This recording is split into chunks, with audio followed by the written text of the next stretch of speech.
ዳንዬ እንግዲህ እንዴት ነው ልተዋት? እንዴት ልተዋት? እንደ ራሴ ነው የምወዳት እያለ እንግዲህ መጥተዋል ማለት ነው። ይሄ ነገር ለሄርሜላ ነው ወይስ ለሩትዬ ነው ዳንሻ? ምክንያቱም ትላንት እንግዲህ ዝዋይ ድረስ ሄደው እኔና አንቺ ምስጥር አለን ብሎ ዳኒን አብርሃምን እያንጨረጨረው ነበረ። ሰሞኑን አብርሽን የሚያንጨረጭርልኝ የሚያናድድኝ የሚያቃጥልልኝ በሷል ታውቃላችሁ። ደስታ ደግሞ ለሩትዬ ቀለበት ካላለ ብሎ ነበረ።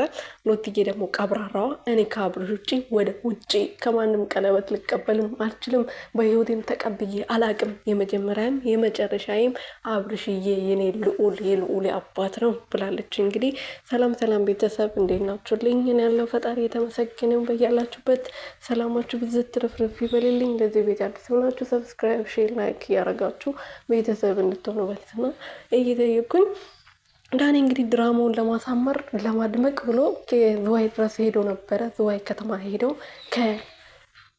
ማነች ሄርሜላ የምትባለው ሴትዮዋ ጋር ግንኙነት አለን፣ እኔና እሷ አብረን ምስጥር ነበረን፣ ፋይሉን ማጋለጥ አለብን ብሎ እንግዲህ አስቦ አብርሽ ሲያንጨረጭሮ ነበር። ሄርሜላ ራሱ ፈርታ ነበረ ማለት ነው። ድራማው ሊያበቃ ነው ማለት ነው።